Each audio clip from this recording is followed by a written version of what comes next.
Alright, video vlog check everybody. Azrael here. We're here sa Podium Hall for the launching of the 3 models ng laptop ng Asus, no?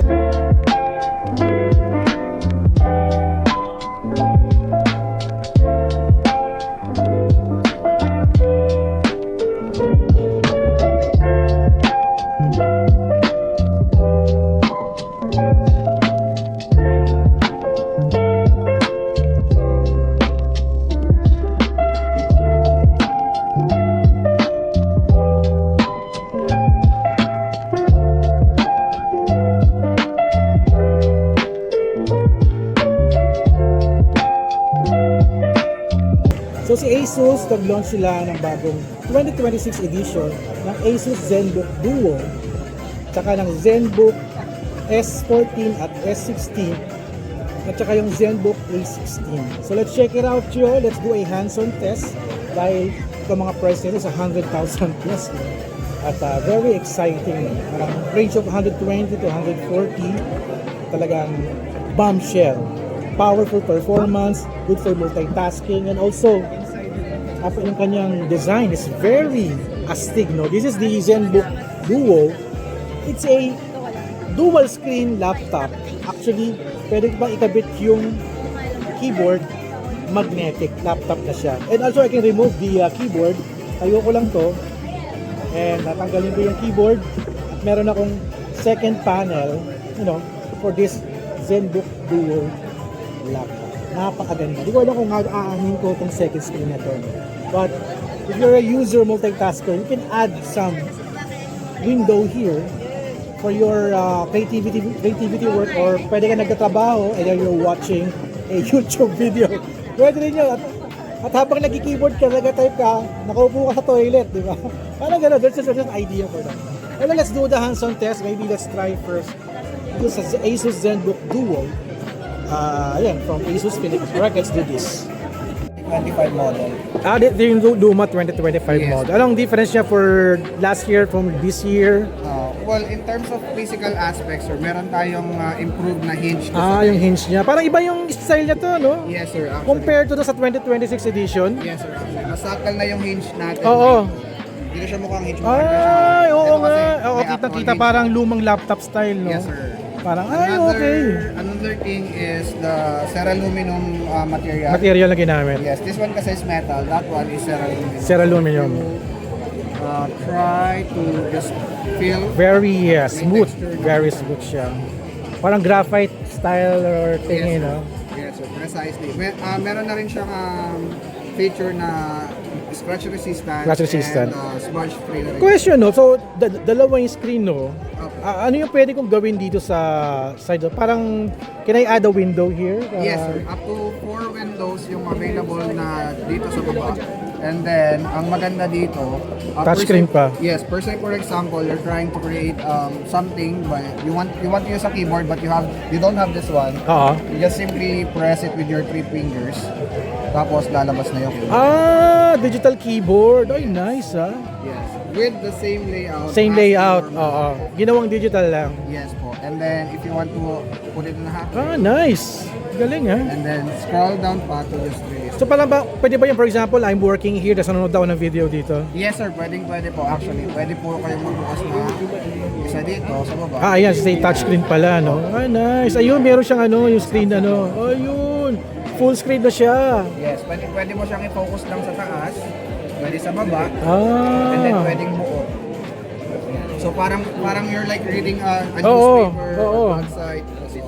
Ganda. Parang pang Instagram na, no? For Yes. example, TikTok, for example. Ang galing, So, ang galing. mas ma-maximize yung performance ng bagong Intel processor. Tapos kung babalik natin, i-fold natin, for example, no? So makita yung sobrang nipis niya. Kasi may stand siya sa likod, di ba? Yes po. So pag ibabalik natin siya, just simply place it sa taas, and then hold like a normal laptop. Ito yung stand niya. Stand. Yun, oh my God. Medyo makapal siya, no? Pero the functionality, it's very, maganda. You're carrying 2 screen in 1 laptop, no? Yes, sir. Actually, mas manipis na nga, plus pinanipis pa natin to compared to the 2025. Oo, medyo pa ito nakita medyo makapal siya eh. Opo. Parang literal na screen talaga na.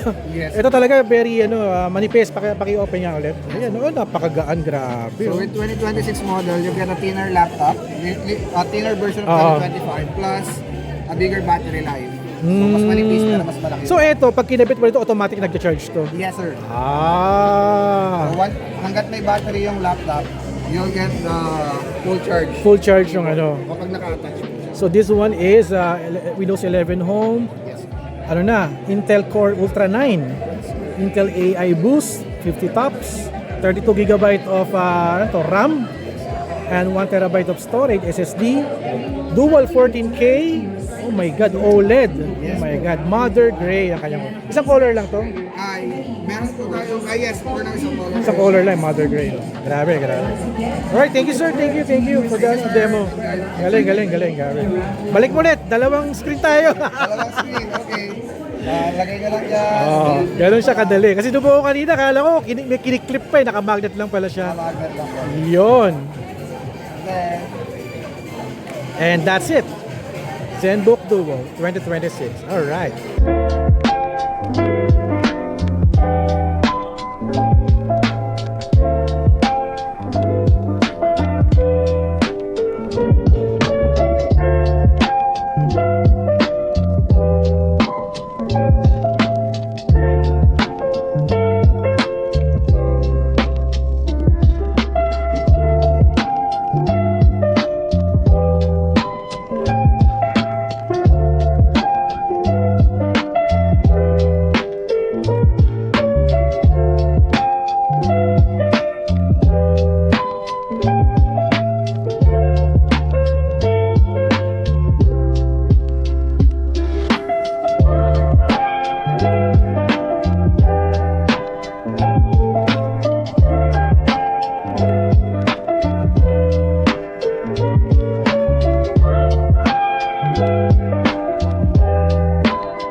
S14. Here we are. So this is the Asus ZenBook S14 2026 edition. Meron pa silang separate monitor dito. Nasa monitor to. Ay guys, the Asus ano to, no? Wow, Asus nga siya. So S14 1.1 cm pure AI power. Thinnest 14-inch AI laptop, Windows 11. Ganon din siya, Intel Core Ultra 9. Almost same kay Duo, no? Grabe. Alright. So, ang ganda ng style nito. At saka yung kanyang body is, yun nga, yung parang pinapromote nilang Ceraluminum. Parang ceramic na aluminum. No? It's very industrial yung dating niya. And opening it at one hand, iyon, grabe, oh. Umangat lang siya ng konti. Then, touchscreen na siya. Oh my God. So let's check it out yun. Tsura nito. Pwede ko siyang buhatin. Bubuhat ko siya ng isang kamay. So we have here HDMI. I think dadala sa dalawang lightning at dalawang USB-C. I think isa dyan is power. Headphone jack 3.5. And merong USB-A dito. I think USB 3. This is for the mouse, I think. Kasi merong mouse dito. Zen Mouse MD 202. Ayan, gumagana siya. Ayan. Very perfect fit for the ZenBook S16. Grabe, ang tindi nito. Ang tindi. Yung speaker niya, oh.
kabila is the S16.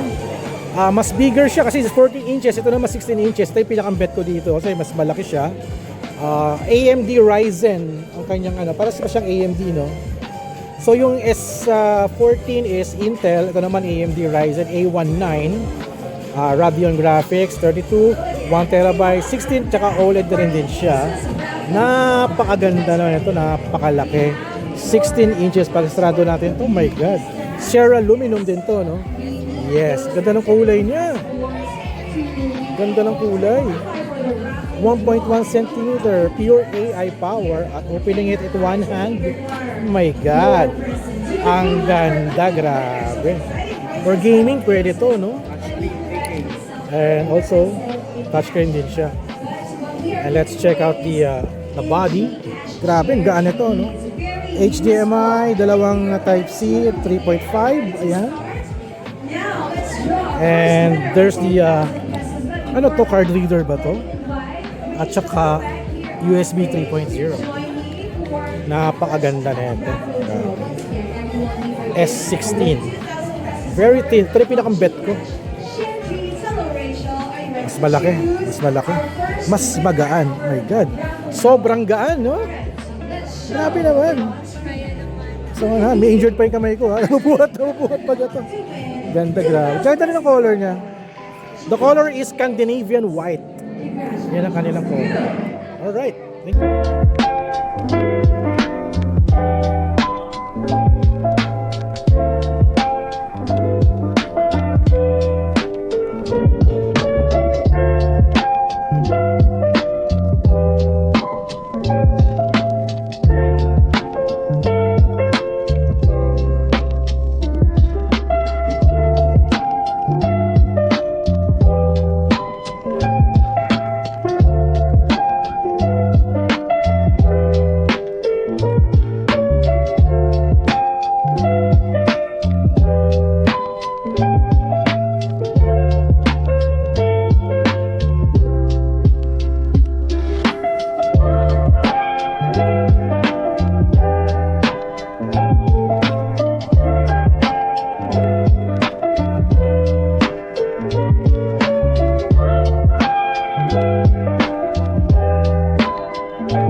Alright, we are here sa ZenBook A14.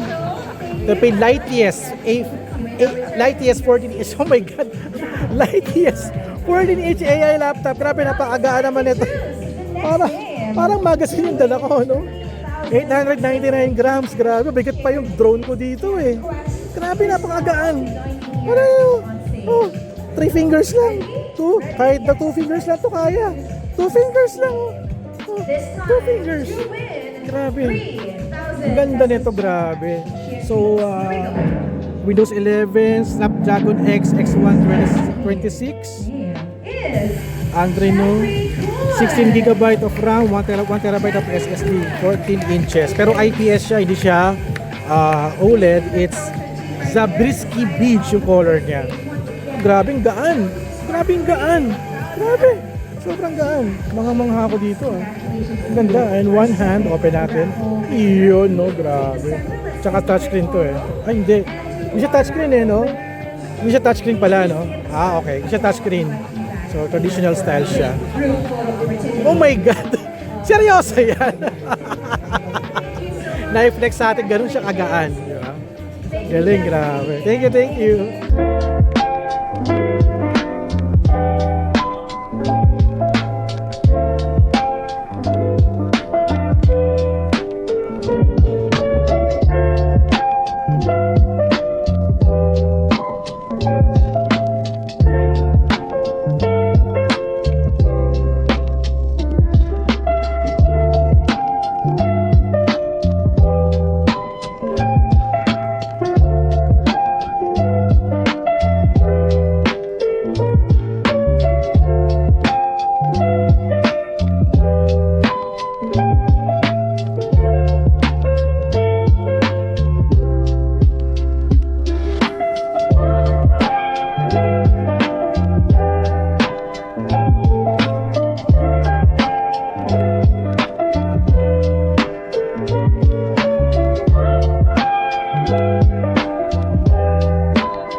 16. The light, yes, 16 A1 AI laptop. Kung yung 14 ito, 16 lightest, no? 1.2 kilogram. Magaan din. Oh my God, ang gaan din ito. Sobrang gaan, grabe. Shucks, grabe. So, hindi ko nakita yung ano, no? Ano din, HDMI, USB-C 3.5, same format din, same format. Grabe. Snapdragon X2 Elite, Qualcomm, Adreno, 48GB of RAM, 1TB SSD, 16 inches, 3K.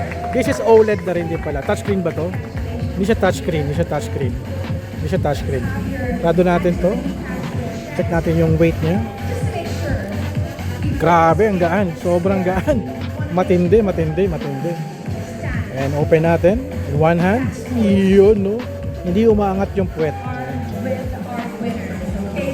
Grabe. Panalo, panalo. I like this, I like this.